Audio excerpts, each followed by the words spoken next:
Call the October 20th, 2025 City Council meeting for the City of Somersworth to order. City Clerk, will you please call the roll? Councillor Pepin. Yep. Vincent. Here. Gibson. Here.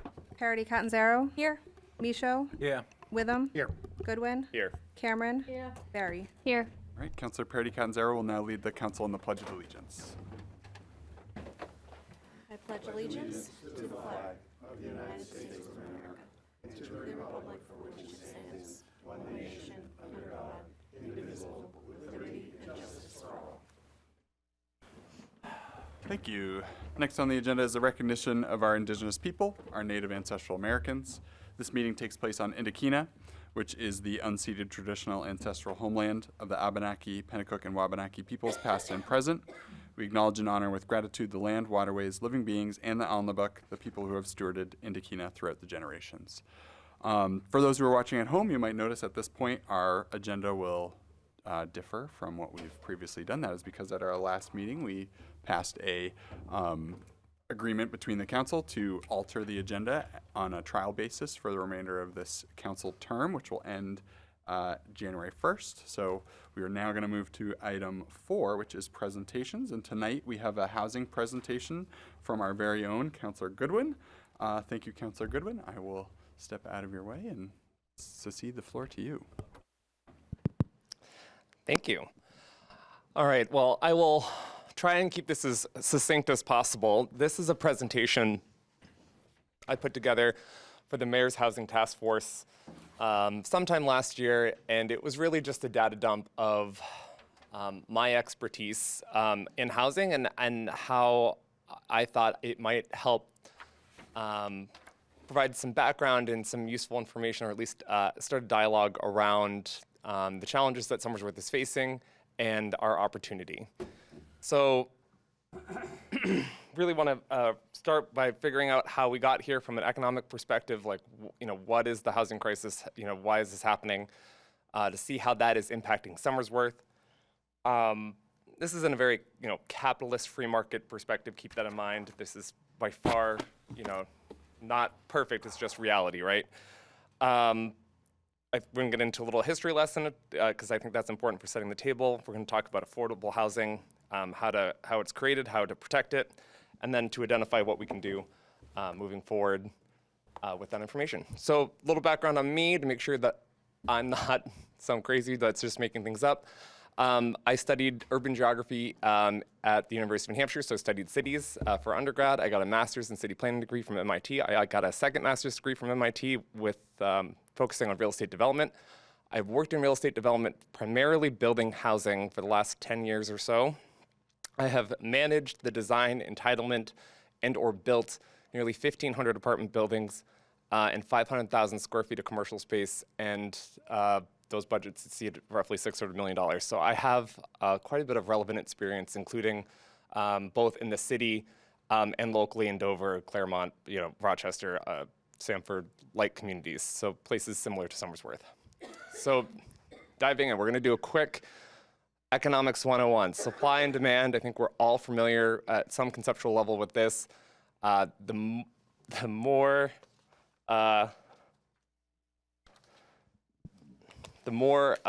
something that is demanded, the more supply typically is provided. The higher the price, the higher the quantity supplied. The lower the price means reduced supply, all else being equal. The supply curve is sometimes called, and I think this is really critical, the marginal cost curve. So keeping that in mind, sidebar, on the graph here, we've got price on the left y-axis, and then quantity, so the price of the good or service on the left axis, and then quantity, quantity on the right axis, the x-axis there. And then demand, again, higher the price, the lower the level of demand, which, very intuitive. It's something that we've all experienced. So if you keep supply the same and demand increases, you move along the supply curve. And this implies that more of a good or service is desired. The amount supplied increases, so more people enter the marketplace to supply that good or service because prices are increasing.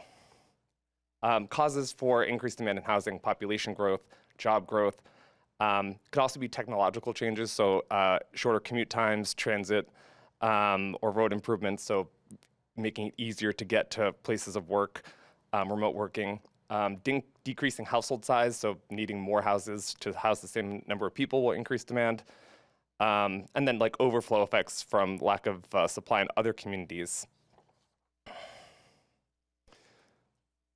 All right, increase in supply. So same thing in reverse, moves supply along the demand curve.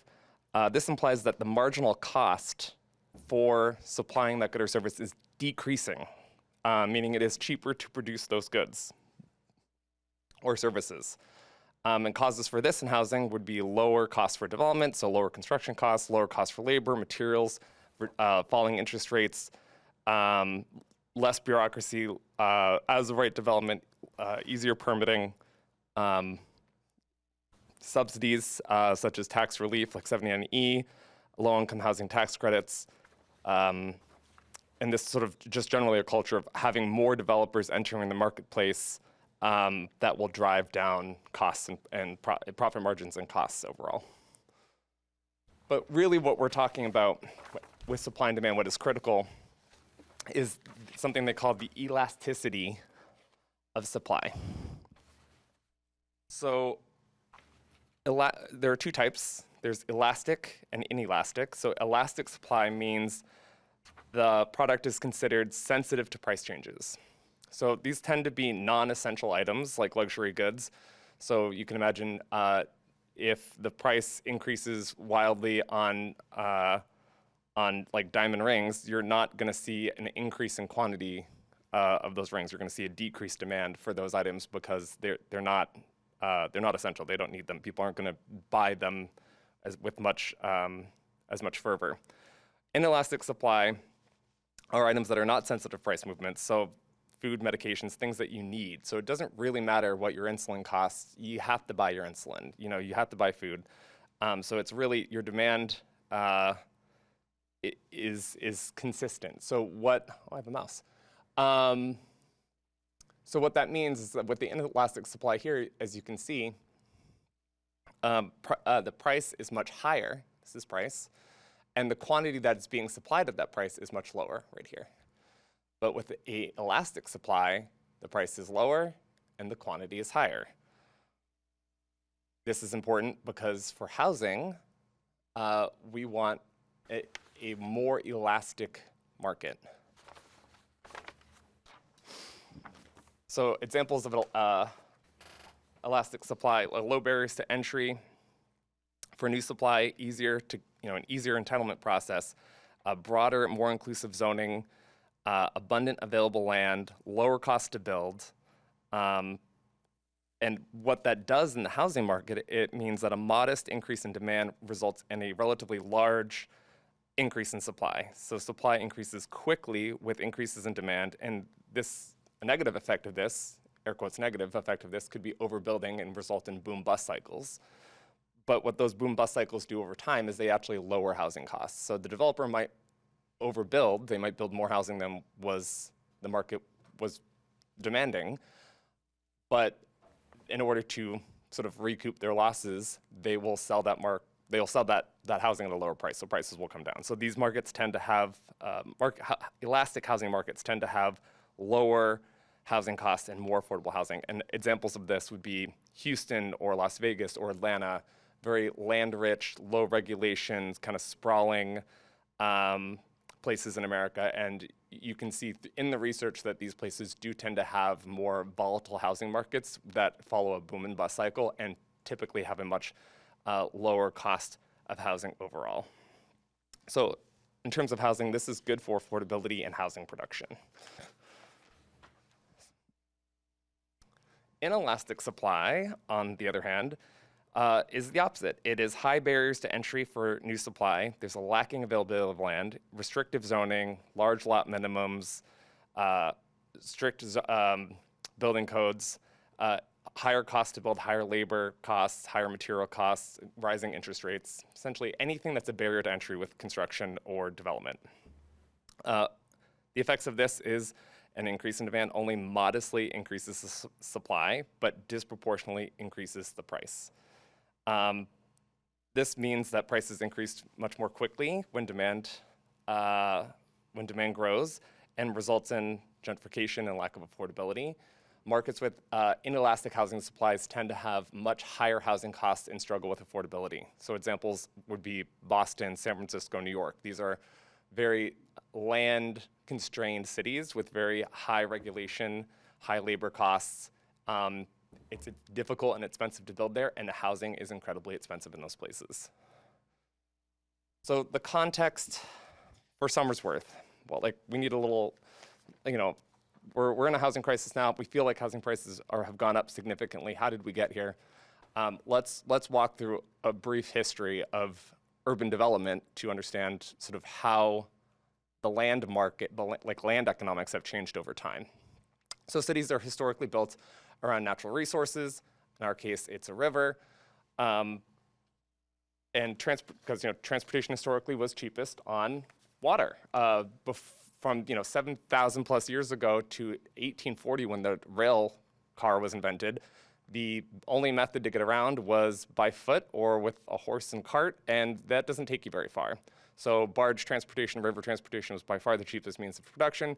Industry located near river, people located near industry within walking distance because there was no other way to travel. So cities are very compact. All the businesses and industry are intermixed with the housing, and in terms of supply, like elasticity, supply is very elastic because there's abundance of land around these very sort of small, dense communities, and prices and quantity are relatively balanced because they're of the abundance of supply and relatively small scale. So fast forward, Industrial Revolution happens, the railway is invented, and it changes the urban structure of cities. And suddenly, industry and people can start locating along rail lines in addition to rivers or ports. And that means most people are still traveling, most trips are still on foot, but you can transport materials over greater distances. You can start commuting by train. So rail lines lower transportation costs, they open up more land for urban development. Cities are still very compact, but now they have sort of like arms or tails sort of going out of them. And so this lowers the marginal costs for development in general. So prices sort of on average come down because it's easier to get materials and labor from one place to another. Demand is wild at this point in history because population growth and technology. But because there's so much technological innovation, prices don't increase as rapidly as supply does because the supply is still very elastic. So 1920, cars start becoming a commonplace, and this again transforms urban structure in cities. Rail is no longer relevant. Adjacencies, the power of the human foot, no longer relevant. All trips are more or less completed by car. Opens up a ton of land for urban development. Essentially, any land is now developable, but doesn't have to be compact development. It can be low intensity, sort of sprawling development. At this phase, essentially supply, at the beginning of this phase in history, supply is still elastic because we have available land. But as farms and meadows and woodland is developed, less and less land becomes available. Zoning is invented during this period, so 1916 zoning laws start being created that limit land uses, that create minimum lot sizes. Building codes were also introduced during this time period, so regulations around building safety. So there are all these layers of regulation and physical supply constraints to housing that start happening. So we start seeing, while demand is still strong, the world is still growing, the marginal cost is no longer going down, it's going up. It's getting more expensive to build. So housing prices start to increase significantly. And we can see this in the data for Somersworth. You look at our growth over the last almost 100 years, and we significantly underperform our neighbors of Rochester and Dover. We're the light blue line here. They are the purple and red line, they have significantly higher population growth. And that is because they are much more land-rich communities. They have a lot more square miles to them of what was low density, fields or forest, and they've been able to build low density housing over that land for the last 100 years in a way that Somersworth has not, because we are 10 square miles, very compact, don't have the same natural resources that they do. And that means that we have an inelastic supply just by the nature of our geography, in addition to the sort of global changes that happened with regulation during this time period. And you can see in the last few years that we have declining growth rate.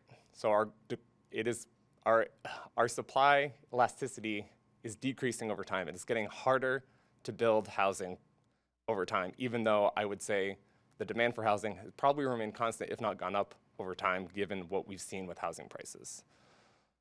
So what does this mean? If we have a relatively inelastic supply curve, our community will struggle to provide sufficient affordable housing. And it's obviously something that we feel our existing residents and pretty much anyone in the future will have to engage with. So some brief stats I just want to call out here, sort of how the population has changed. We've added 1,500 people over the last 40 years, 900 less children, half a person less per household, so families are getting smaller. So we've built, because families are getting smaller, we've built 1,500 new homes, and there's essentially one person per home because family size is declining. So we need more homes, more housing to accommodate the same number of people. All right, so now transitioning to why new housing matters to existing residents and affordability. So this process is called filtering. And historically, an elastic housing supply means that new homes can be constructed easily. So those with the most means to build new modern homes leave their old depreciated housing to be occupied by folks with less means, such as first-time home buyers. And this functions exactly as sort of we understand the car market to function today. So it's like if you are a person with more means, you go out and buy a new car. If you're a person with less means, you go out and buy a used car. Housing for the last millennia has worked similarly. If you were wealthy and you wanted a modern house, you went out and built one, and it wasn't a big deal. And then your smaller, starter home was used by someone else for a starter home. But if you cut off that new housing supply, so there's no new modern market rate or luxury housing for those that can afford to build it and own it, then those people with the most means are left to sort of outcompete others in the same housing market. So they would be building sort of the next generation of new home here. And instead of doing that, if they can't build that new home or there's not enough new homes for sale in the marketplace for them to upgrade into, they're gonna renovate the house they're in. And the person that would have moved, upsized from this house to this house is now gonna renovate their house. So this house is getting more expensive. So it has a trickle-down effect so that when you cut off the upward mobility in the market and creating market rate housing, all of the older depreciated housing gets essentially rehabbed in a way that makes it more expensive. And again, this is, I think, a really good analogous to this is the car market, because COVID was a great example of this. New cars were difficult to manufacture. There's a shortage of chips. So new car prices spiked, but the result of that was used car prices spiked. It got very expensive to buy a used car because there's less supply. And if those with more means start outbidding people with less means, and the prices go up. All right.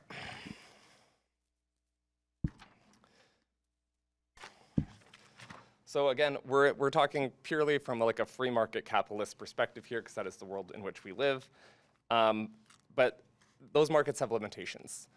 And earlier we were talking about the equilibrium price of where supply crosses demand, and it's sort of like the average price for a good or service in that market, and it will tell you about how many of that good or service will be supplied.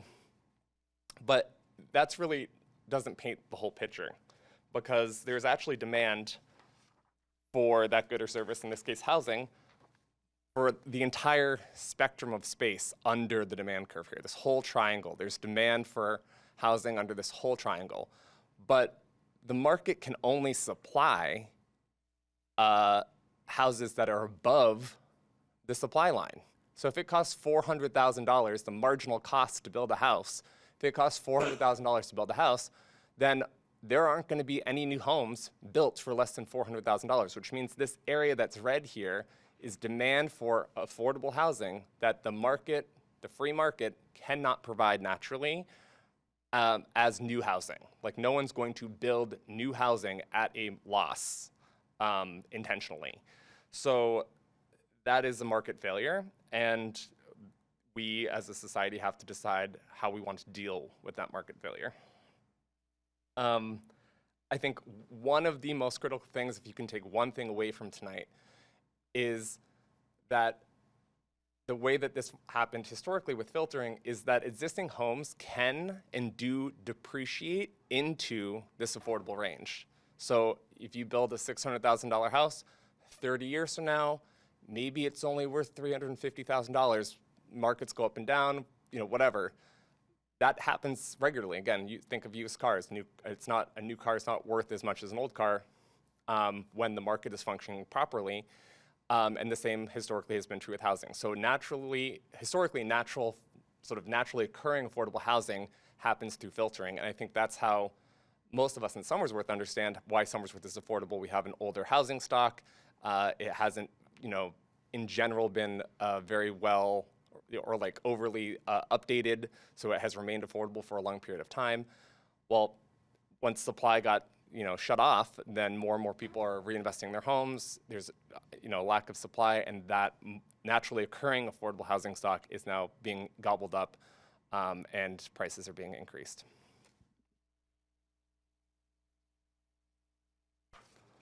So how do we build new affordable housing? Because that is definitely part of the question in the equation here. And there's really just two methods, as I understand them. You can either require new developments to include some percent of their projects be affordable. So this puts the onus on private developers to subsidize affordable housing in their projects. It's good in that it builds new affordable housing, and it doesn't technically cost anything to the city to make a policy like this, but the policy does make supply more inelastic. So we're going the wrong direction in terms of it's becoming more expensive to build housing. So, it does create a good, but it also has some sort of cost to it. Another option is to work more closely with affordable housing developers, such as the Somersworth Housing Authority. These developers utilize subsidies to create affordable housing, primarily the low-income housing tax credit, and that is their mission. Their mission is to address the market failure of housing affordability. So we just adopted a housing chapter in the master plan. This is some of the data from that. The big takeaways here are, for me, that we were very conservative with our growth estimates. If you go back to the page where I showed our historical averages, this is just, I think, 9 units more per year than our historical average, which does not seem very aggressive to me. And the other thing I would point out is that these numbers, 32% above 100% AMI and 34% below, $392,000, you cannot build a single family home for that price unless you've got some really good numbers that I don't know about, but it's typically much more expensive than that at this point to build a single family home, even a basic one. So in some ways, all of the housing that is being called out in our, or much of the housing that's being called out as being demanded in our housing chapter would be qualified as affordable in some way, which is going to be very difficult for the market and developers to provide without our support, working with mission-driven developers to provide that affordable housing. All right, so takeaways. or review, I should say. Everyone needs a home. So why housing tends to be more inelastic. Everyone needs a home. There are a few substitutions. There aren't many people that build housing. Housing is expensive and technologically challenging to build. Land is limited. And building and land use are highly regulated. And new housing development of all types is important to supply diverse housing options and to supply to keep new supply keeps existing housing stock more affordable. So what's at stake if we don't do anything about our zoning or our policies, both as a community and sort of broadly as a region or a country? A path of no action results in continued sprawl and increasing housing prices that just continually make housing more inelastic. And that means Somersworth would become more unaffordable to current residents and also not steward our limited resources to their best potential. I think our opportunities to build more housing in general, to use housing as an economic driver for broadening the tax base and downtown revitalization. As someone that works in the development industry, housing is the most in-demand land use in New Hampshire, and we have an opportunity to embrace that as a key strategy for growth and achieving our aims.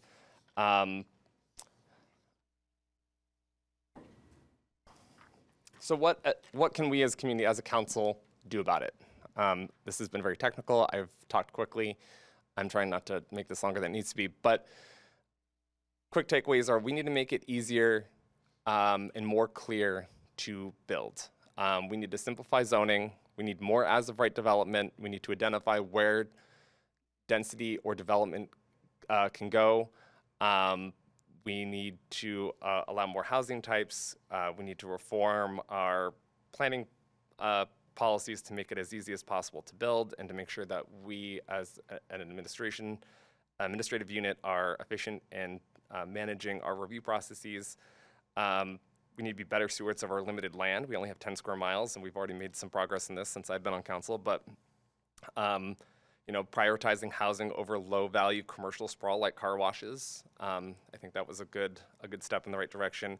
We need to work more closely with the Somersworth Housing Authority and like mission-driven developers. I think we have big room for improvement here. We have some wounds to heal, I think, but if we want to provide more affordable housing in our community, that really is our best, if not only, path. We need to assess an inclusionary housing policy and also assess expanding 79E to aid housing and affordable housing development. For a long time when I was growing up here, people would talk about Somersworth as just a bedroom community, which I think they thought was derogatory. But I don't think it is. I think that is a call to action that we should build some more bedrooms and embrace what we do best.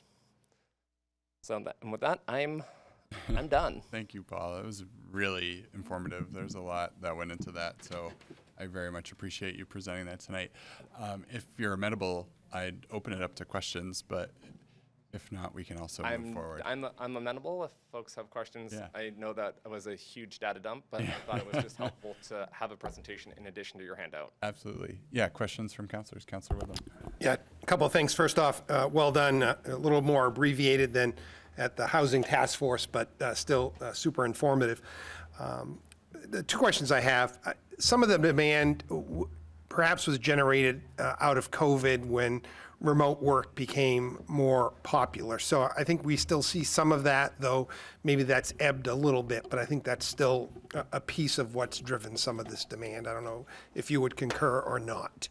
Yeah, so I would say yes, absolutely. If we could teletransport, right? If like they call it the friction of distance. If it didn't take time to travel distance, then the urban land markets would collapse, because why would you need to be in Manhattan? Why do you need to live in Manhattan if you could live in upstate New York and teleport to Manhattan in 1 minute? You wouldn't need to pay Manhattan rents, right? But what that means is that upstate New York's land prices would go way up.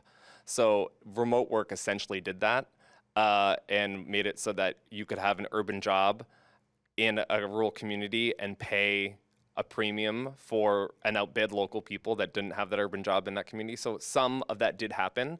I do think a lot of folks have gone back to the office, but I think the cat's out of the bag a little bit on that, and I would anticipate over time for that to be more and more true. And we have, again, seen this in the evidence, like Boston's reeling right now with their tax base because they have seen a massive depreciation, particularly in their commercial properties, as a result of remote work.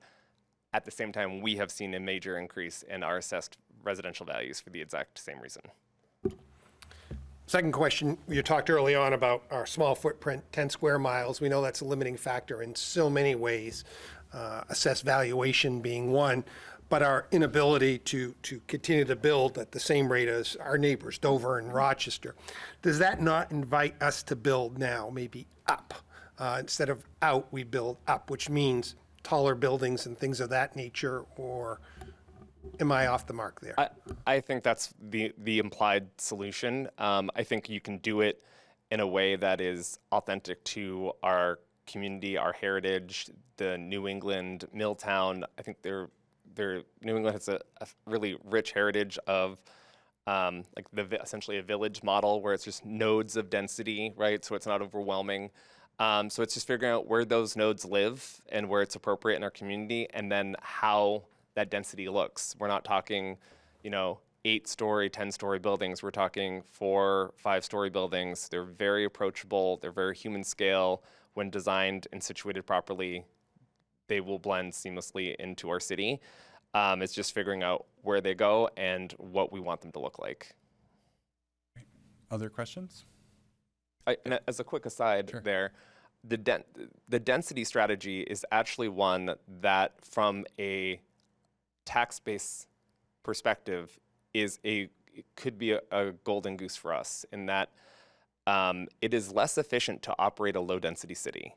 Like, if Somersworth were 50 square miles, that means our fire department and our public works and our police are spread thinly. So for every the denser your community is, the more efficient you operate over time. So if you are able to add value, assessed value, built value, you're in a dense fashion, then it accumulates more quickly over time, and makes the city essentially more efficient to operate and should lower the tax rate proportionately. Appreciate that. Councilor Parity Catanzaro. Yeah, one comment and one question. First, I just appreciate that you had a picture in here on slide 23 of the apartments. I guess they're called Thomas Apartments, but the apartments on Royal Drive, so behind Market Basket, essentially. Right after those open, I feel like I couldn't throw a rock without hitting somebody that was new to town because of these apartments, and they were not in a way that was causing a lot of outcry. I mean, it was sort of People don't even know they back. exist. It's like they're like, what, 4 or 5 stories high. Just a really good example of an underutilized space turning into many, many apartments. But on the Somersworth Housing Authority and similar organizations, do you have an example of a community that's worked really well with their housing authority or similar organization? Like, what do you see as the potential, if we had a blank slate, blank check, whatever it is, like, how would you envision that model helping us here in Somersworth? Yeah, that's an excellent question. I think I'm not aware of one. I'm sure they exist, but I'm not aware of one in New Hampshire, just because I think affordability has not been on New Hampshire communities' mind for so long. We had abundant land. Remote work wasn't a thing, so it was just kind of like, it wasn't really a hot topic until the last few years. So I don't think there's a long history of affordability being top of mind, particularly in the more rural parts of the state where it's like they're single family communities and they're low density and they have very little interest in traditional affordable housing. I coming from, going to school and living and working in Boston for a while, those communities have done significantly better with those relationships. It does, per usual, happen a little bit at the state level. There's a federal low-income housing tax credit, which is all affordable housing developers utilize. But states also have state low-income housing tax credits, and New Hampshire does not have one. So there's essentially an extra layer of subsidy that you can get in places like Massachusetts and probably Maine. I'm pretty sure Maine as well. That doesn't exist in New Hampshire. So our sort of equivalent nonprofits just have a harder time making deals work because there's just less money available for them to utilize.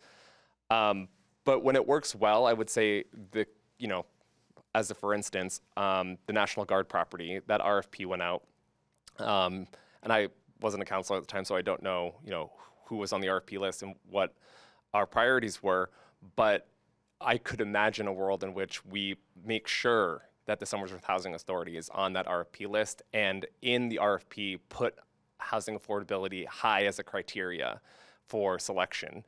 And we want it to be a fair process, but if at the end of the day, if what we valued most at that point in time was more affordable housing, then we could have teed it up essentially for a Somersworth Housing Authority or similar organization to be a front runner.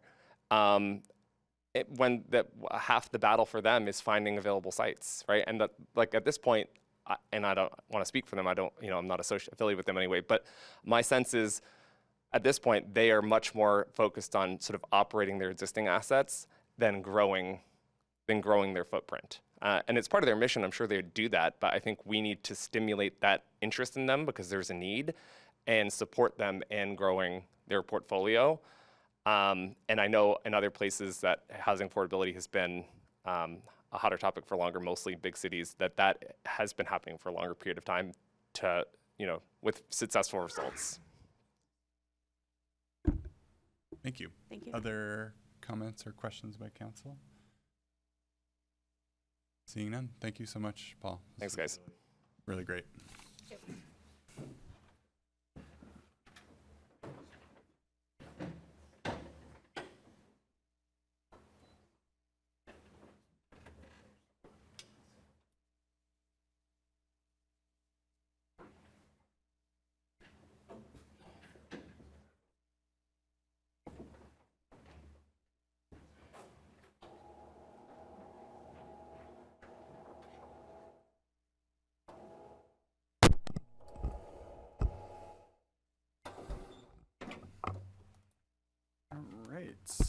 So brings us to item 5 on our agenda, which is scheduled public hearings. We have none this evening.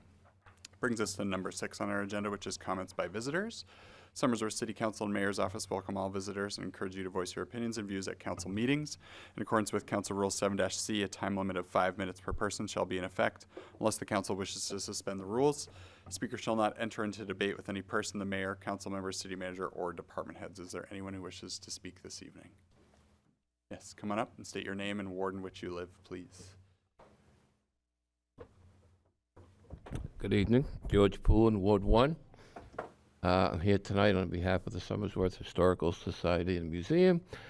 First off, I want to say we had a great Grace Hill, as you know. I'm sure Lara said that, and our actor over here. They were very great. I want to thank everybody for their support. We had some great sponsors, and we had over 40 volunteers that did a fantastic job, and it was the best we've ever done. So thank you for that, and we're here tonight to let you know about next Sunday, which we're having a little meet and greet for the candidates. So if everybody's out and about, please stop in from 12:30 to 2:30, and say hi. It'll be informal. We're just going to sit around and have some light refreshments, and hope you can make it, and hope everybody else can. So thank you. Thank you. Have a good night. You too. All right, anyone else wish to speak this evening? Yes, thank you. If you could state your name and ward in which you live. Ethan Clark, Ward 1. Just want to thank everybody for your involvement at the last meeting. You all showed some resilience there with how late you were here. So as a resident, I just wanted to thank you all for your endurance with that meeting. I know a lot of people just think you guys come in, clock out, that type of stuff. So thank you very much for seeing that meeting to the end. I do appreciate it. I appreciate the new format and the agenda and everything. The only thing I wanted to just bring to the attention, as a resident, I do appreciate hearing your guys' feedback. So with the current format, we only are able to give our comments at the beginning.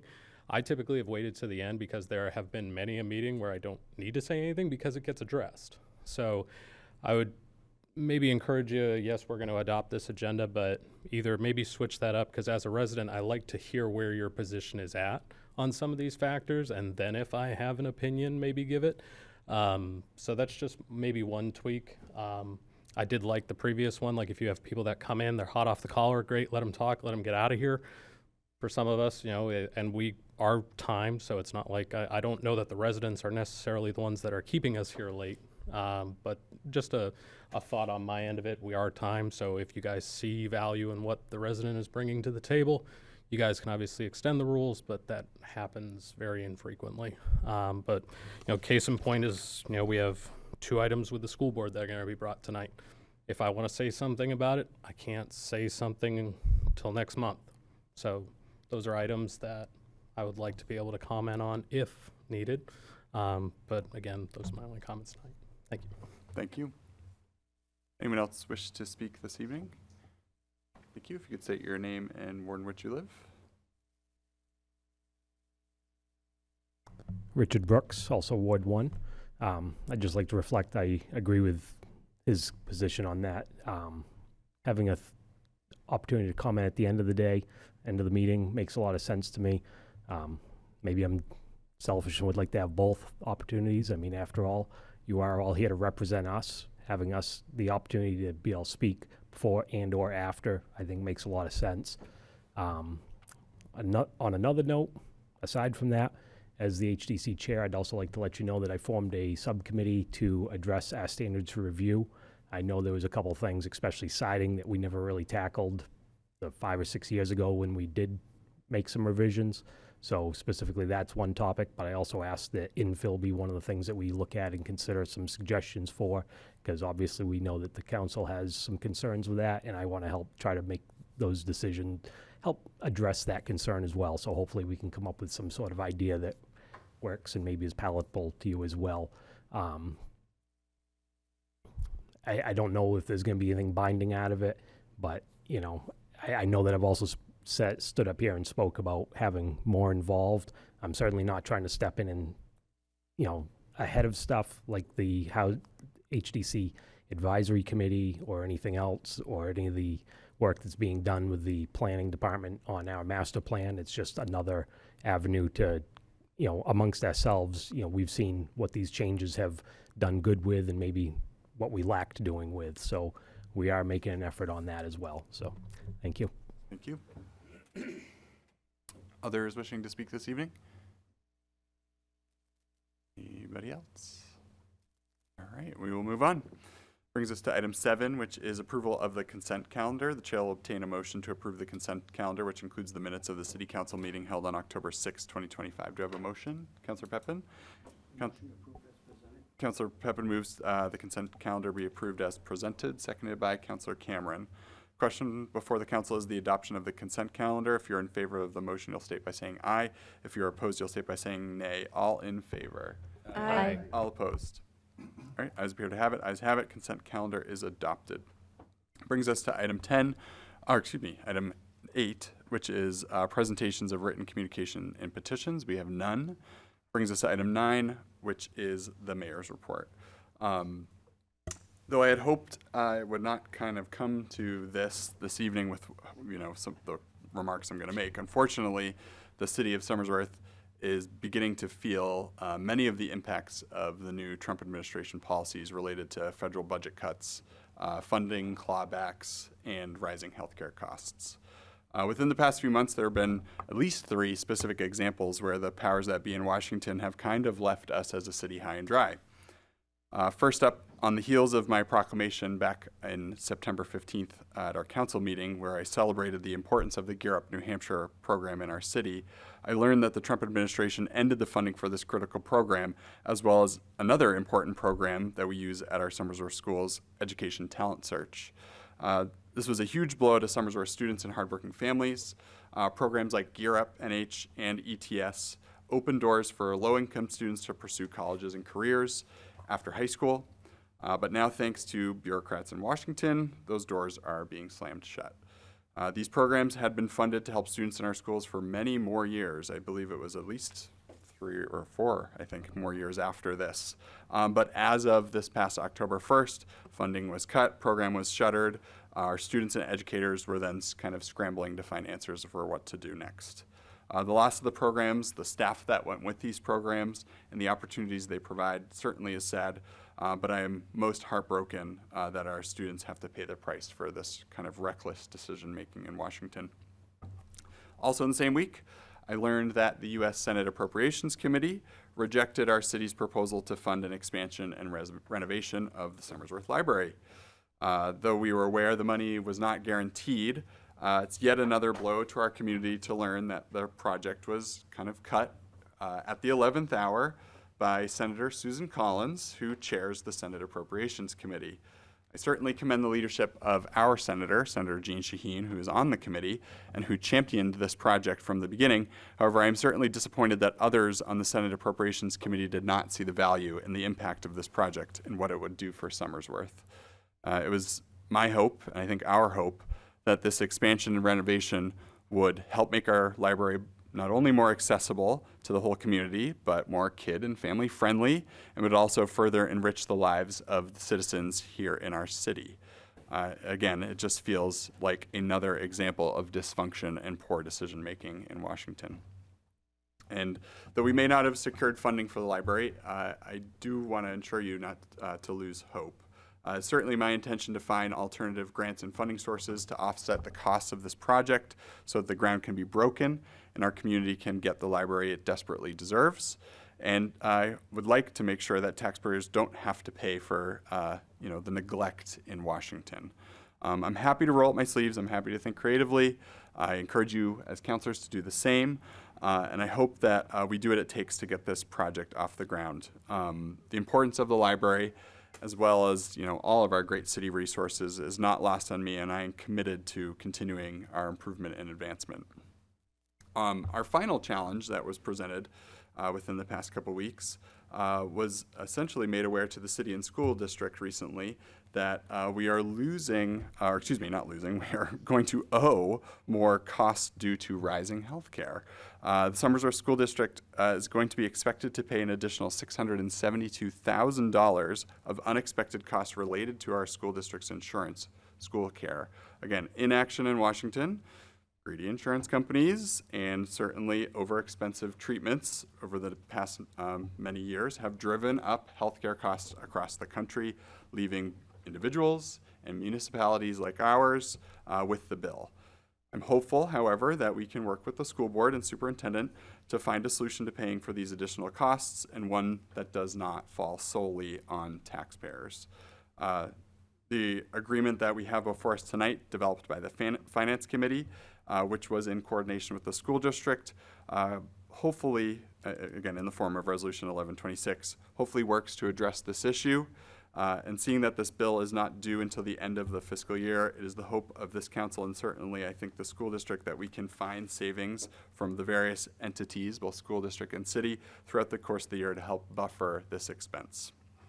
So sadly, I fear that this may be the beginning, like these three things, may be the beginning of what might be a period of time with further limited help and resources from both the state and federal government, which, if you had even asked me a year ago if I thought that we could have had fewer resources, I would have said you had like, what were you drinking? But I tell you right now, it appears that we are at that point and that resources are getting cut further and further to bare bones.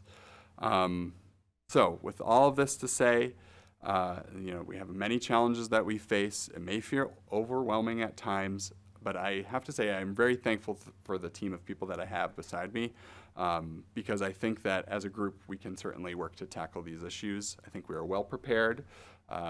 We certainly are well familiar, and I certainly appreciate the trust of the City Council in this great city as we begin to get creative and have to make difficult decisions. So I believe that we can do it and make it through these things, hopefully as unscathed as possible. So lastly, this evening, I just have a little update that's aside from this, though I sure could probably tie it into the lack of funding if we really want to go there. But I wanted to update the city on the progress of agreements related to our winter warming center. All parties including Dover, Rochester, and the county, have agreed to opening the Willand Center for the winter, this winter. So that is approved. The MOUs have gone through all 4 parties. However, in terms of the new build that we approved at our council meeting, at our last meeting, Dover is still the only remaining community that has not yet voted on that specific MOU. They will be holding a public hearing on the new build at their upcoming meeting this Wednesday, October 22nd. And again, we'll hopefully vote on the plan at that time. I'm certainly hopeful that the City of Dover and its councilors will see the value in this plan. I know it's something that I expressed a lot of time and effort and importance towards at our last meeting.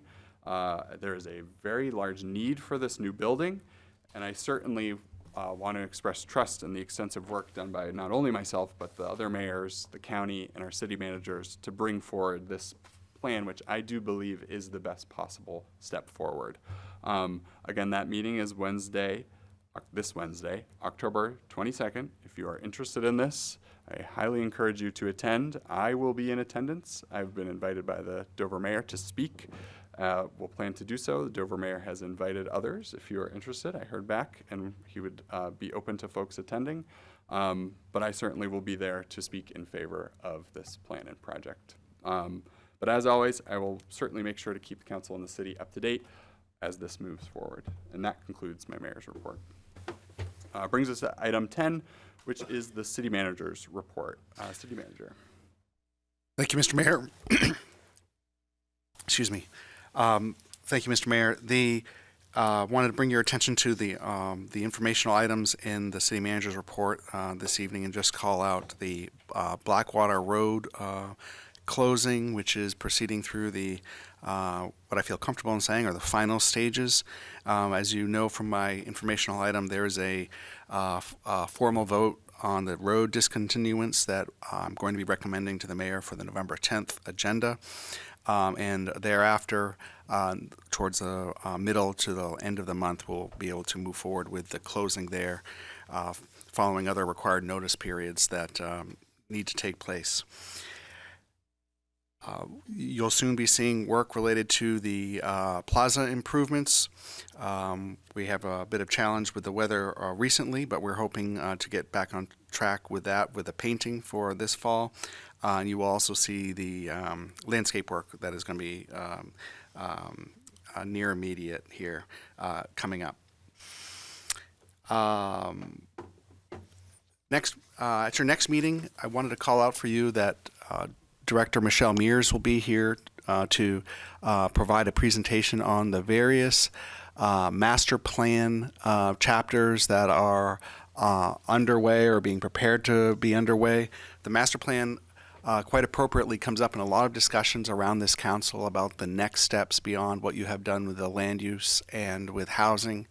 And your plans are, thoughtful, well invested in, great effort at public outreach, and frankly, the items that you want to continue to invest in and support the staff through your engagement in order to take some of the steps you've envisioned strategically for the city, whether it be housing or downtown revitalization. So I look forward to that presentation of Michelle's next meeting.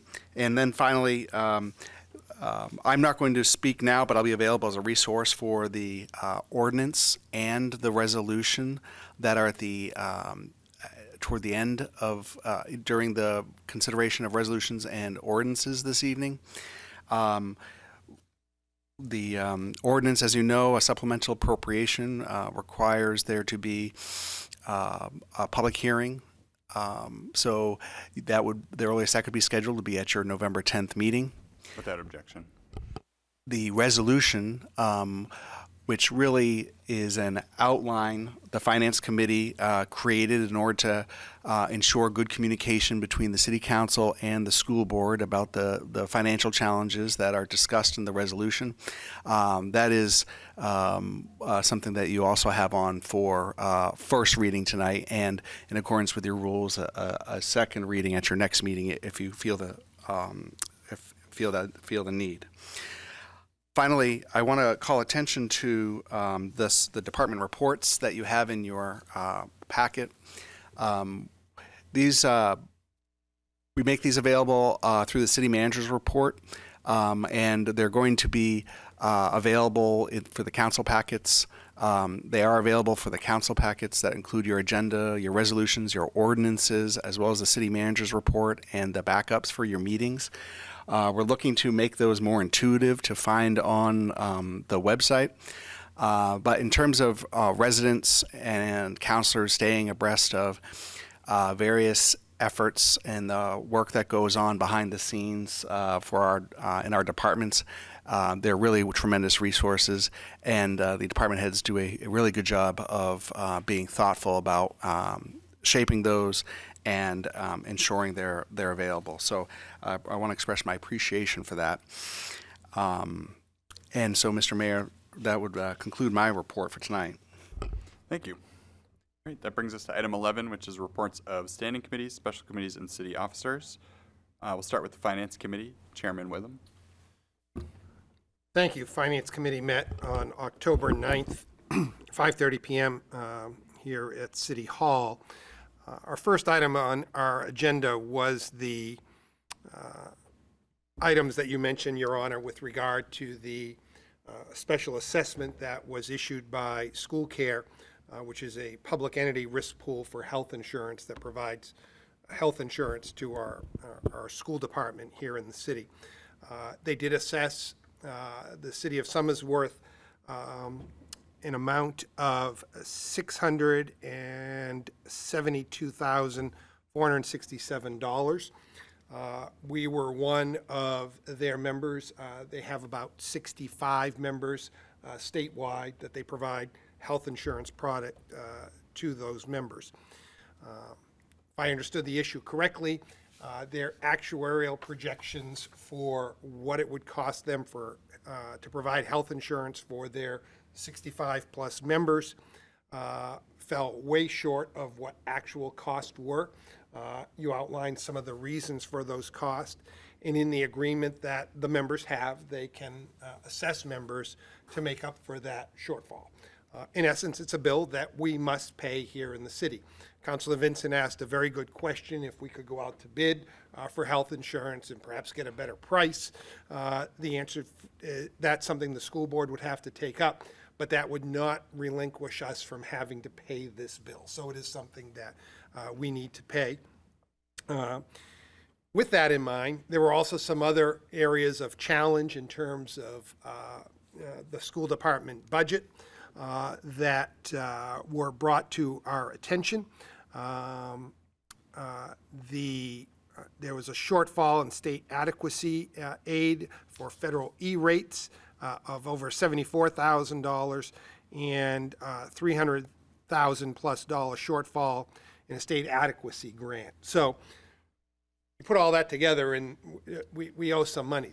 There is a little bit of good news here in that there were additional special education aid because of an increase in the number of special ed students. So we were granted some additional state adequacy grants there, which is a difference of the $147,864, which is the supplemental appropriation, which is before us for first reading tonight in that ordinance. The idea here is that could go to offset some of these unanticipated budget shortfalls that the school department is experiencing, the biggest of which is that school care special assessment. The Finance Committee fully endorses the use of the supplemental appropriation of the $147,864 towards that end, and would encourage passage of that following public hearing at our next meeting. The other piece is how to deal with the remaining balance of over $500,000. And that is in fact outlined in the resolution that you have before you here this evening. The thought process is can there be savings in the existing school department budget? We were told by the superintendent and the business administrator that is always a possibility, mindful that their budget is very, very tight. A lot of that through our action here at the council level that we take because of the restrictions placed on us by the ability of our taxpayers to pay, the lack of funding from the state and feds, and all of that you articulated quite well, Your Honor. But we want to encourage the school department to try to make up some of that within their existing budget without putting in place things like budget freezes and things of that nature, which aren't healthy and are not necessary at this point in time. The same can be true on the city side of the budget. You know, perhaps we have a winter which isn't as demanding, and we have some savings there in terms of those costs.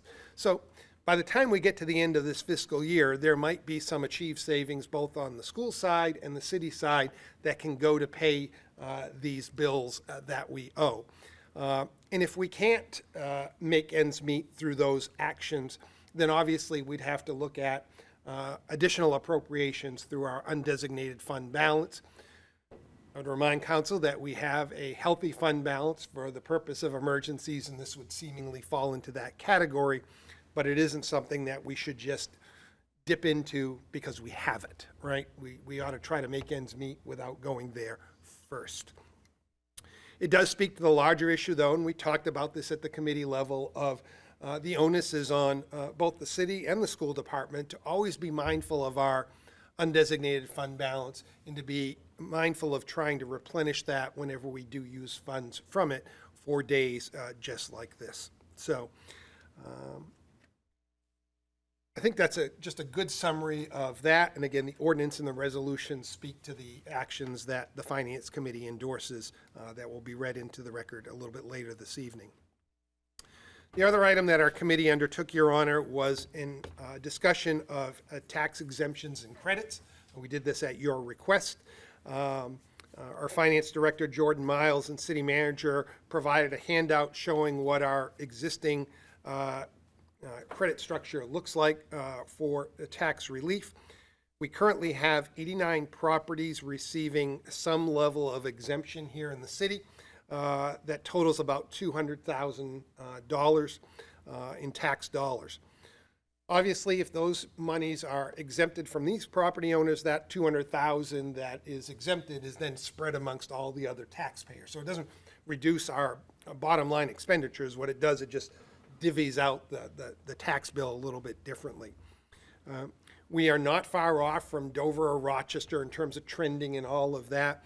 The committee wants to look at some additional data and continue to look at this because it wouldn't take effect until April of next year. So we have some time.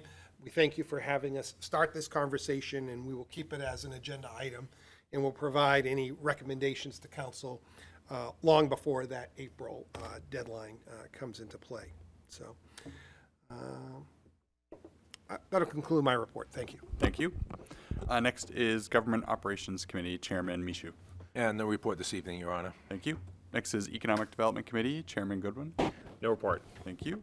Next is Public Safety Committee Chairman Pepin. I have no report this evening. Thank you. Next is Public Works and the Environment Committee Chairman Witham. No report. Thank you. And lastly, Recreation Committee Chairwoman Cameron. We are meeting tomorrow at 4 o'clock here in council chambers. All right. Thank you. All right. Are there any reports of special committees this evening? All right. Seeing none. Are there any reports of city officers? Seeing none. All right. That'll bring us to item 12, which is nominations, appointments, and elections. Under nominations, appointments, and elections, in accordance with Council Rule 17 appointments, the following are being introduced this evening. We got Neil Larson for reappointment as a member of the Cemetery Board of Trustees for a term of 5 years. This nominee will remain in nomination until our next regularly scheduled meeting.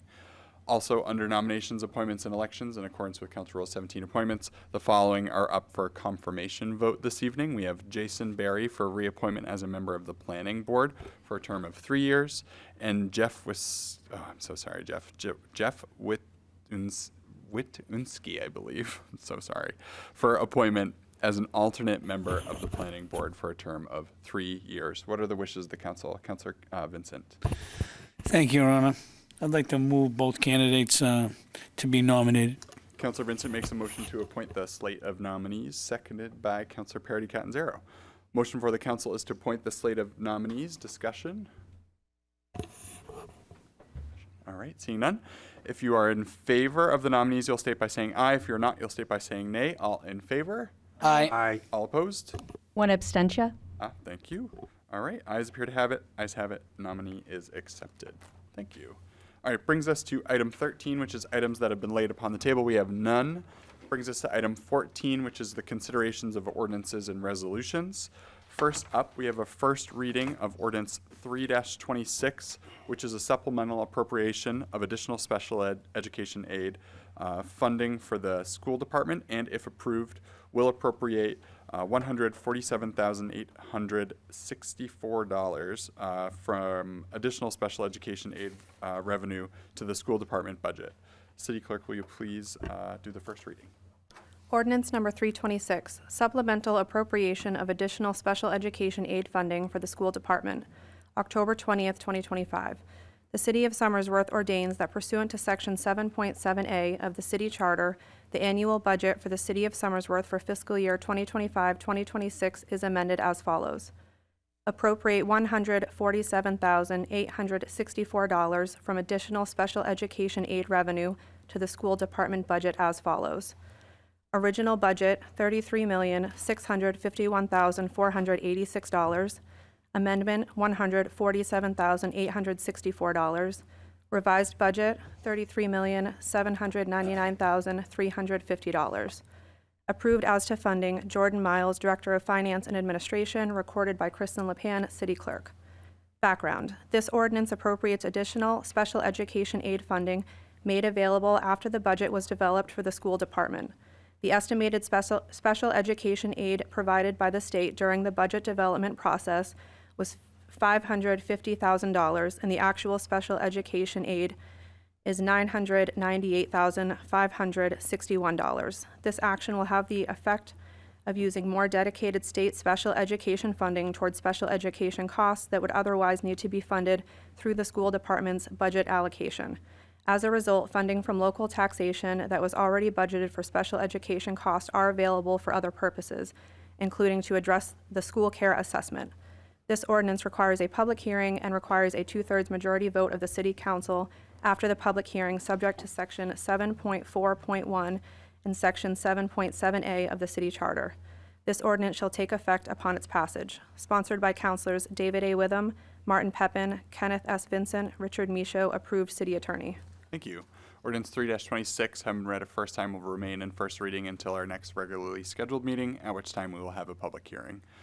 Next up, we have a first reading of Resolution 11-26, which is to address the school department's unanticipated expense from the school care health insurance assessment, and if approved, would encourage the school department to manage its budget in a manner that positions it to absorb the entire remaining school care obligations or a significant portion of it within the fiscal year 2026 budget, and would obligate the city to, in its best efforts, cover any expenses. City Clerk, you are now recognized for first reading.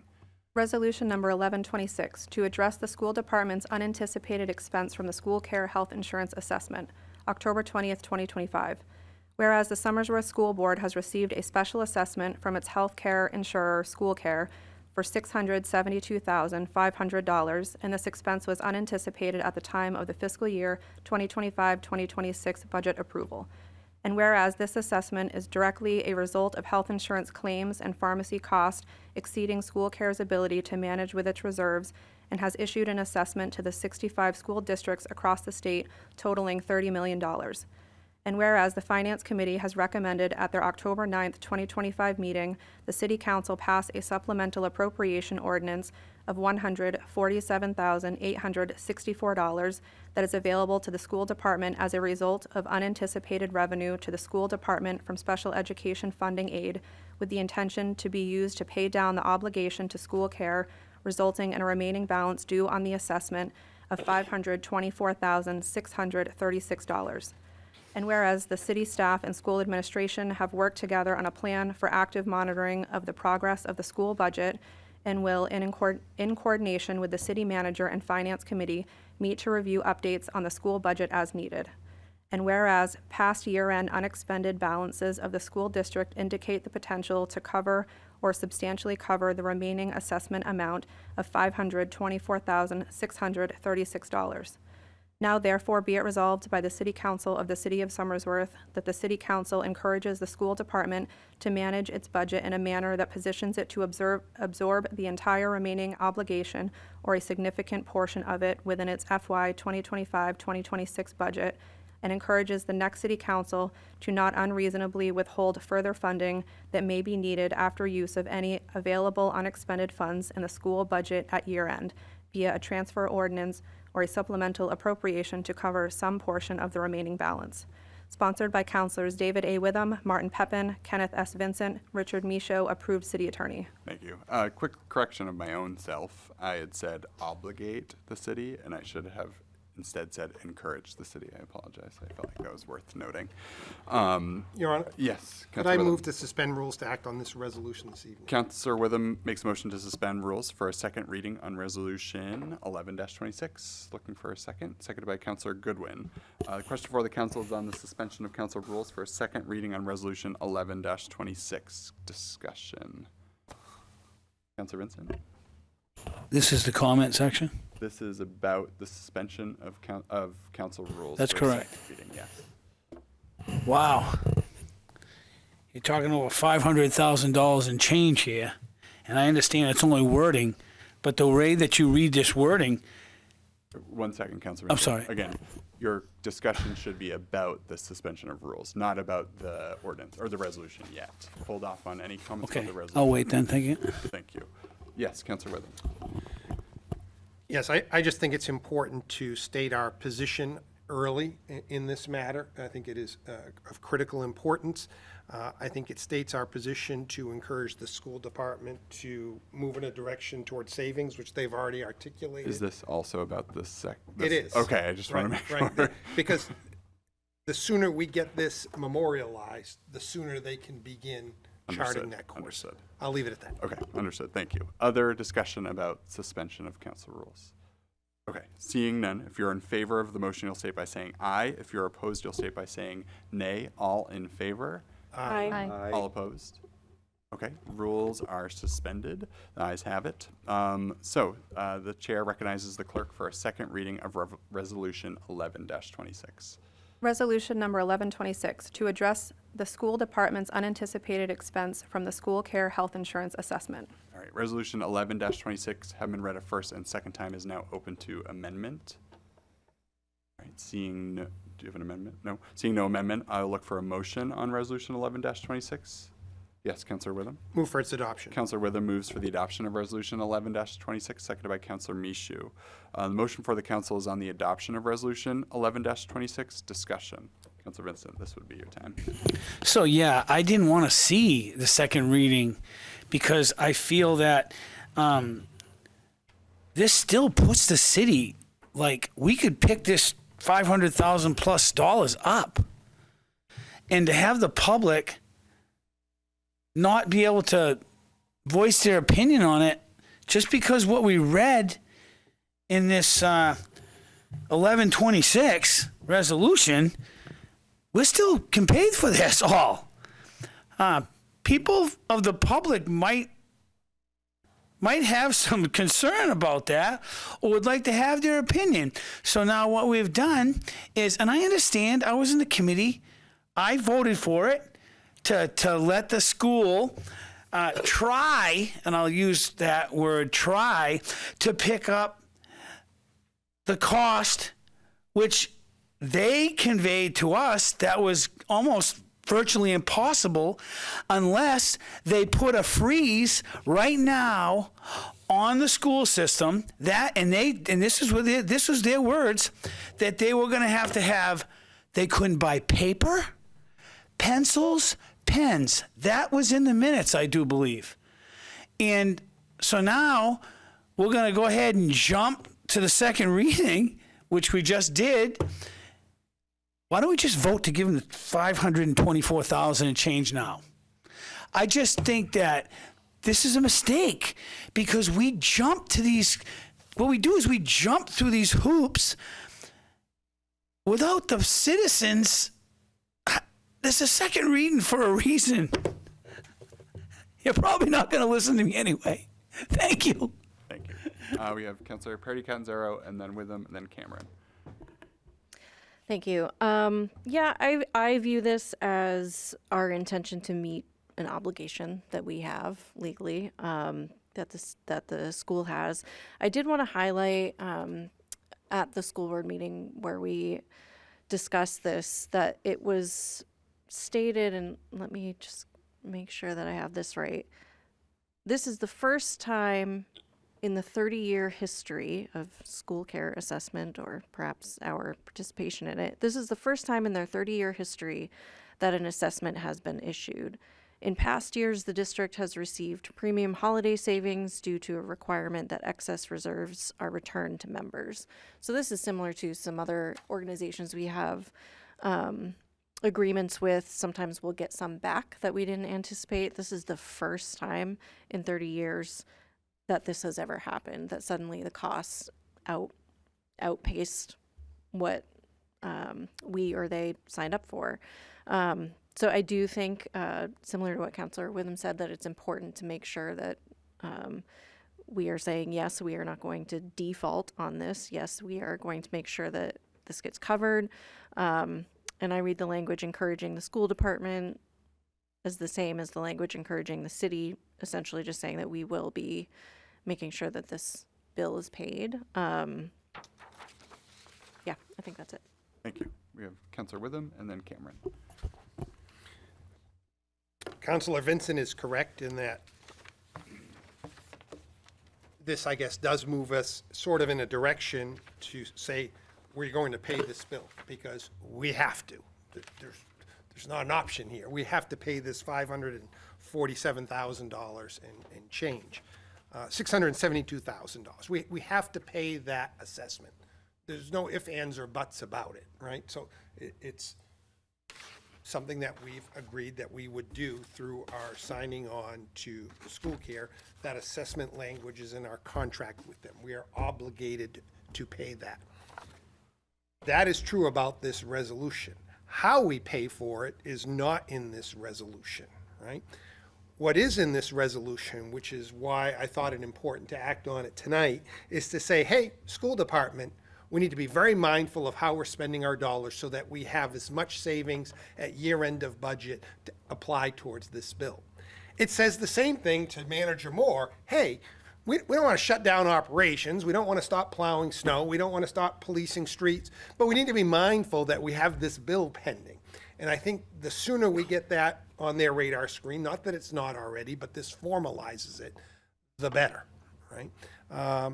And it does go, as Councilor Parity Catanzaro, it goes to school care as well to say, hey, we get it. We're going to pay this bill. Here are some strategies that we're looking to do. If we get to the end of the year and the day is knocking where we have to pay this obligation and there isn't enough savings combined, then that would require more specific action of this council to use undesignated fund balance, and that's an ordinance, and that requires 2/3 and all sorts of other public hearings. I feel very comfortable in that. And again, the ordinance also speaks to the fact that there's a changing of the guard between now and then, potentially, in this chamber. Not by a lot, but by a few. And important to memorialize what our thought process is to how we would get to the end goal. So I'm not sure that came out very cleanly, but it made sense in my head. Thank you. Councilor Cameron? So if I'm understanding this correctly, in order to pay this bill, we would have to take it out of fund balance in the end, correct? At the very end, yes, unless Okay. we have, there's a variety of options, I suppose, but yes, one of those That would be the fund major, balance. major spot. Okay, so then I guess I would wonder if also in the end, if the school came up with funds that wherever they came from, after we've paid this for them, would they give some back to the city after paying this? City Manager Moore. So one of the things that I think we are 3 months into a fiscal year now of a budget that is $51 million. 33 of it is the school department, 18 of it is on the city side, if you will. So that is a $35 million school budget, and this is a $674,000 unanticipated expense.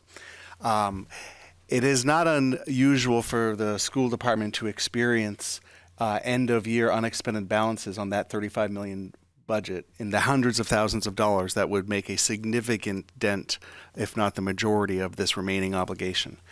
The strategy here is to communicate with each other about what the challenge is, what our tools are for managing it as need be in 9 months' time, and to also challenge the school department to realize those savings that are typically they have been able to achieve for this. At the same time, it's saying, hey, we don't want you to stop the presses on all the good work that you are doing, the momentum of the strategic plan and Hilltopper promise, and freeze everything on day one, 9 months, 3 months into a budget. We're not at that point. So this allows them to be mindful of the goal and move on toward it. And that is where we are now with 9 months to go. Now, going forward, we have the opportunity, and we will schedule one tomorrow, but this was the commitment of the Finance Committee, to check in January and see where we are. But I think the Council, through this resolution, is communicating constructively about your intention to be part of this solution and support the school department through this challenge, and start there. That is what the strategy is right now. You're still recognized, Councillor Cameron. All right, thank you. Other discussion? Councillor Vincent? Thank you very much, Your Honor. I feel in some way I've been snowballed. And the guy who made the snowball I'm not happy with. And I feel that constituents have been circumvented, definition bypassed for their opinion on this second reading. Thank you. Thank you. Other discussion? Councillor Barry? I know that this was something that basically nobody saw coming. From everybody I've talked to, school board members, council members, city members. Again, I think it was stated that we haven't had this hit in 30 years, if ever. So one thing I would like to see, and I don't know if this is something that can be done, but it's one of those, knowing that this could come up again, and I have a feeling it probably will come up more often, that we build this into a budget, whether it's a percentage we put aside for this, or if we get money back from these kind of things in the future, that it goes into a holding account to cover these costs in the future. That is something I'd like to take as a learning curve for the city in this case, because I understand, when you have a home, something breaks, right? And you usually have a fund if you can, or you can plan for these things. So I'd like to take this as an opportunity for council or the city to start planning for these in the future. It might not be every 30 years, but I'm anticipating that they've done this once, and I think we're going to start seeing it more regularly. So I would hope that we can start looking at that in our budget as we get into our budget years.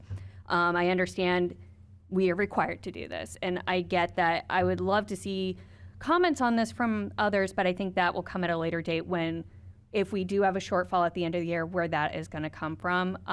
Again, I don't think anybody's happy about this bill, but it's one of those, you must pay it. I don't think we have a choice in that, because again, it is what it is. So that would just be my takeaway, is that let's start planning for this, because I think it will come back up. Thank you. Councillor Witham? Thank you. It's a great thought process that Councillor Barry has about having some sort of fund to deal with these things, and I think we already do, and it's the undesignated fund balance. When we achieve savings from our health insurer on the city side, or if we get a rebate, if the school department does and they return money at the end of the year, that money goes into our undesignated fund balance. It allows us that flexibility. It's not designated just for this sort of issue, but for these sorts of issues. So I would just counter that. I don't think we need a special place. I think we have this big bucket that we draw from, and it's less defined, so it allows us to be a bit more nimble. I am curious just as to how other counselors are feeling here. The way I view this is, this says, hey, school department, hey, city, start saving money because we have this bill coming at the end of the year. That's how I view this resolution. I'm not sure. If there was a motion on the table, I would entertain that, but I don't see that coming. Thank you. Alternatively, we do have contingency too built into our budget, which gives us a little bit of flexibility too with things like this. Other discussion, comments by councilors? Councilor Gibson? Is that a hand? Yeah, and then Pepin. Go ahead, Councilor Gibson. I'm going to vote for this only because, as it's been stated, one way or another, the city's going to be stuck paying for this. I will say this, the surprising thing to me is, it seems like every few years, the mighty minds that predicate rates and so forth, whether it be for retirement funds or insurance expenses, get caught out being way behind the curve. And unlike us putting aside extra money to cover something like this, I think it would be better if they did a better job of forecasting, because this is really a ridiculous bill to be this far off. And I'd like to have some answers from them as to how the hell they ended up this far off. I mean, just our bill, $670,000, and I forgot what Concord is paying, but it's like 3 times that amount.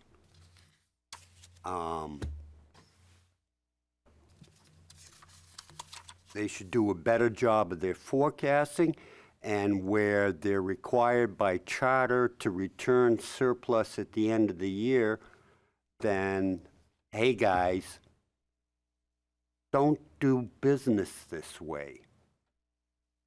This is something that individual communities, doesn't matter whether you're a town or a city, do not have built into their budgets for. And they have to reach in and pay the bill one way or another. Whereas if you know beforehand, because they did a better job at doing their job, we wouldn't be here. I'll always take money back from somebody rather than me having to reach in my pocket and pay out because they screwed up. Thank you. Councilor Pepin, you're recognized. Pretty much what I'm going to say is that it's a bill. It's going to need to be paid. If we don't pay it on time, there's penalties. So it ends up costing us more money. We're going to pay it one way or the other. Health insurance has gone crazy. My health insurance has gone up off of my retirement. So it's things that happen. I don't know how we can get out of it. This is not like Coast Bus that you can turn around, shortchange them, and expect them to keep on running buses. This here means that people don't get the insurance or we end up paying penalties, so I'll be in favor of it. Thank you. Other discussion from councilors? Councilor Vincent? Thank you, Your Honor. So basically, we have this agreement with the school that you should try to save money, but in the long run, if you can't, we're going to pay it anyway. That's what we're saying. That's what we're saying here tonight. Please try. Thank you. Thank you. Other discussion? All right, seeing none. If you are in favor of Resolution 11-26, you'll state by saying yes. If you are not, you'll state by saying no. City Clerk, will you please call the roll? Counselor Witham. Yes. Goodwin. Yes. Cameron. Yes. Barry. Yes. Pepin. Yes. Vincent, No, thank you. Gibson, Yes. Parity Catanzaro, Yes. Micho. Yes. All right, resolution 11-26 has been adopted. Thank you. All right, moves us on to item 15, or right, am I right? Item 15? Yes, item 15, which is city manager's items requiring action. We have none. Next is item 16, which is items under other. Under other this evening, we have a vote on the decorum guidelines recommended from Government Operations Committee. What are the wishes of the council? Yes, Councilor Michoud. Make a motion to approve it. Councilor Michoud makes a motion to approve the decorum guideline recommendations, seconded by Councilor Gibson. The motion for the council is to approve the decorum guideline recommendations. Discussion. Councilor Michoud. Thank you, Your Honor. Several months ago at a meeting, Councilor Berry brought it forward and asked if there was any form of decorum guidelines for this community. And through the city manager, he come to find out through research and city staff that the city of Somersworth really doesn't have any form of decorum or guidelines of how we should be conducting ourselves. So the city manager checked out other local communities, found out they all had them, and quite lengthy, I might say. But the city manager took it upon himself. He went through all local communities around, and he picked and chose certain areas that actually fit the city of Somersworth itself and left a lot of the stuff that didn't contain. So he brought forward to this for us to review, to take a look at. And government ops went through this and agreed with it. This isn't anything in particular, any committees or anything that happened in the past. This is brought forward, it just to give us guidelines as a community. We are the face of the city of Somersworth. When people come up and talk to us, we should be able to speak to these people politely, respectfully, without raising our voices, losing our temper. I'm guilty of that a few times. But this is something that we should all be striving for. Also, I might want to mention that this also should go forward to anybody that comes in front of the committee itself or whoever they're coming to speak to. They have to respect the people on the boards and all of us. So it goes both ways. So I really hope that I hope everybody had a chance to review this, to see what it said, understand, and I hope everybody decides that, yeah, we do need some kind of decorum here. So I hope everybody accepts it. Thank you. Thank you. Other discussion? Councilor Goodwin? I just wanted to add that one of the things that I like about the guidelines as they're presented is that they are also function as a resource. So if you are new to a volunteering role or new to council, this is something that you can go through to get orientated. It cites external resources that might help train you further, because there are, for example, on the planning board or zoning board, a higher standard of service, as it were, their requirements, and just having a central location to point people, I think is helpful. Thank you. Other discussion? All right, seeing none. If you are in favor of the decorum guideline recommendations, you'll state by saying yes. If you are not, you'll state by saying no. City Clerk, will you please call the roll? Councilor Micho, Yes. Witham, Yes. Goodwin, Yes. Cameron, Yes. Barry, Yes. Peppin, Yes. Vincent, Yes. Gibson, Yes. Parity Catanzaro, Yes. All right, the quorum guidelines are approved. Thank you. All right, that brings us to item 17, which is counselors seeking to be recognized. So again, this is kind of new. I'm going to treat it the same as we've had it in the past. I'm going to start with, as I always do, the person who gave the pledge. So Councilor Parity Catanzaro, do you wish to be recognized this evening? All right, thank you. Councilor Michoud? All right, Councilor Witham? Yes, and it's in regards to the upcoming vote of the Dover City Council following a public hearing this Wednesday.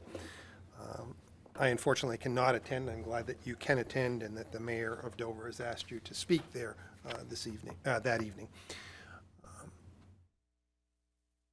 I was a little taken back by the city of Dover's hesitation or pause, and I'm hopeful it is just that, a bit of hesitation or a pause. And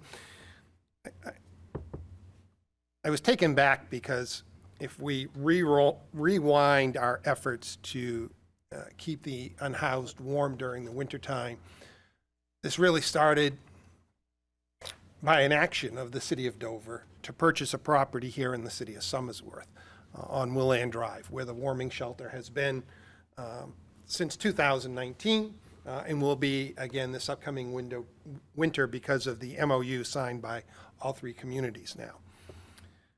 That building was bought by the city of Dover in a vacuum. They didn't even tell us here in Somersworth. We learned of it by chance. And when we learned of it by chance, then City Manager Belmore rounded up a group of folks that met here in council chambers. It was during the beginning of the pandemic. I remember attending that meeting. I sat over there 6 feet away from the next person that sat there, and we were all wearing masks as we learned of the city of Dover buying this building to house their unhoused population during the wintertime. And we said, it's in our community. Do you mind if we put our unhoused people there? And then Rochester got wind of it, and it snowballed from there. So Dover does it under the darkness of night back in 2019, but yet now is having trepidation with doing the same in their community in an open forum. So it just rubs me a little bit odd, and I'm hopeful it's just a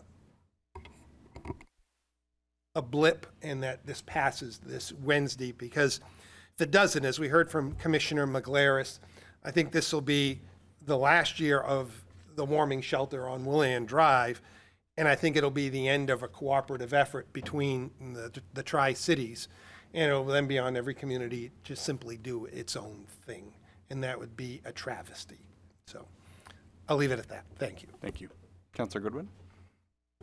Yes, thank you. I just wanted to thank my fellow councilors for the opportunity to present the housing presentation I had this evening. I am a huge nerd, if you haven't figured that out yet, and I really enjoy sharing my knowledge with folks and hope that it is helpful.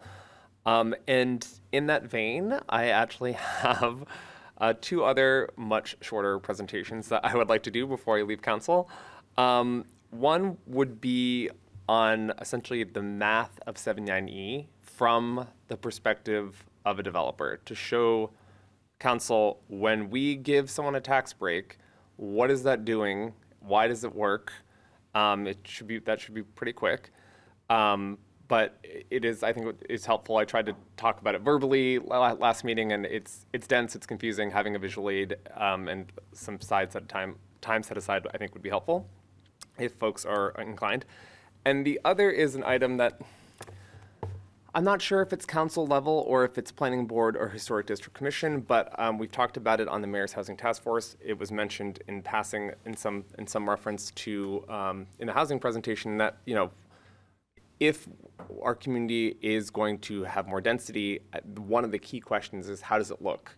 And one of the provisions of our zoning code is having a vernacular New England architectural style. It's part of our site plan regulations. And it is something that, in my opinion, the planning board regularly rubber stamps without any real thought, or without as much thought as I would like them to have. And as someone that does a lot of historic preservation work, I have a fair amount of familiarity with historic design, what vernacular New England architecture is, and could do a brief primer on what it is, what it means, why it's important, and if it's something that we like, then we should hold ourselves to that standard. And if it's something that we don't care about, then it's not the end of the world. But we should know that we should get rid of that regulation rather than just sort of pretending that we're doing it when we're not. So don't know where that lives. Also, brief. That would be much briefer, but sort of two informational things that I think both tie into the housing discussion. I appreciate that. Thank you. Let's talk. Councilor Cameron. Thank you. I too have been a little disturbed by the articles I have been reading about Dover and have been conversing with our mayor about every time I saw something. So I also will be going Wednesday night to just kind of hear what their thought process is and hope that their end result is the same as ours. So on a fun note, if you haven't driven around town and followed the Halloween map, there are 12 houses that you can vote on for the contest. And on December 6th is going to be our Christmas parade, and it is called Candyland this year. So that's all I have. Thank you. Thank you. Councilor Berry? So I held a lot of my comments from last council, and it kind of became more appropriate this round, so I'm kind of happy I did. First, elections, I just want to remind, are November 4th from 7 to 7 because we will not have another council meeting before we have those. So hopefully everybody can come out because, again, local elections are really where your input really does help. We've come down to 1 vote, 7 votes in some cases, so please come out and vote. 7 to 7, again, you can find all the polling places at the City Hall website and everything else. But I think based on our discussions and some other things that have been brought up here tonight, I think funding and budgets and just overall money, not just at the city, but in everybody's home, is just getting tighter and tighter. We're seeing we have a shutdown. A lot of people are not getting paid at this moment. Our neighbors that if they work at any kind of state agency, they are going without pay right now. I think we're seeing a lot of funding get cut. So I just kind of want to put out there that it might mean that we need to roll up our sleeves. We need to come together as a community, but also think creatively. I think we're going to have to do a lot of fundraisers for things we want that we think are important to us as a community, and that we're going to have to get more involved. We can't just kind of wait and hope funding comes back in a lot of cases.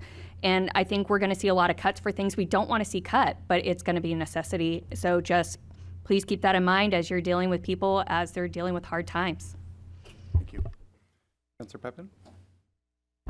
Yes, thank you. I've only got 2 more meetings left, so I'm going to go off a little longer than normal here. It's all right. There's some things that when I got on the city council I would have liked to see to try to push, and sometimes you just don't get there. And I just want to leave this council with some thoughts of some of my thoughts and some of the things I think that the city actually needs to help grow our community in our city. And Mr. Goodwin, you kind of like fall right into my talk in a roundabout way, your presentation in a roundabout way. In 1820, the Somersworth was Great Falls, in New Hampshire. It was a combination of Somersworth and Rollinsford people. The population back in 1820 was 841 people. All right. Great Falls manufacturing came in 1823. I have a picture here of Great Falls in 1823. All right. I hope every council member has a chance to take a look at it beforehand, because this doesn't look anything like the mill that we have right now, the mill yard that we have right now. A lot of these buildings were teared down to put in GE. All right. A lot of them were teared down before. One of them burnt during one of the major fires in there, and things have changed in the mill yard. So if you have a chance, I'm going to leave it up here so you can take a good look. And I guess one of the main reasons why I'm saying this is that Somersworth changes throughout our lives. As you know, I've probably said this before. I've been a lifelong resident of Somersworth. Some people say that's bad because I've never seen anything else outside of Somersworth. To be perfectly honest with you, I love Somersworth and don't want to go anywhere else. So I'm very happy where I am. But that saying, and I talk a lot about urban renewal, how it's changed Somersworth, and the future is going to change Somersworth, and I don't know how it's going to go. And to be perfectly honest with you, I don't know how we're going to be able to pay for it. But I'd just like to go over a few things that have changed that I've seen in my lifetime, and what I've heard from historical people of Somersworth that have told me stories. My father, my mother, my grandfather, my grandmother, and some of these things. And I'd just like to start off on the population thing. From 1823 to 1830, which is just 7 years, all right, the population grew 3,090 people. That's a 261% increase, 2,246 people in a short 7 years, simply because of Great Falls manufacturing. So I leave that out to you, that I don't think Great Falls manufacturing is going to come back to Somersworth. I don't know if there's any industry that's going to come back to Somersworth, or if we'll be able to fall on a windfall in that. But that's one of the things. The population from 1840 to 2020, which is 180 years, it was 154% increase in growth, population growth. But if you average that out, it's 180 years, it only comes out to 1.6. Now, I say that, but as you look through the times, and this is where I'm going to try to get at, we had Somersworth Shoe, which I remember as a kid. I remember even when I was on the fire department, that was a mill. There was hundreds of people that worked in those mills. All right, Somersworth Shoe, Somersworth Woodhill. I take that building as an example. If you cut the apartments out of the building, I think Walmart has more employees. That's probably what's in that building right now. Mr. Goodwin, you probably tell me more. I don't know. But I don't think there's very, very few people compared to what it was back even in the early 70s. General Electric. My grandmother worked there when it was first built. It was a woolen mill. After the woolen mill went down, it became part of the shipyard during World War II. And then eventually we got GE to come in.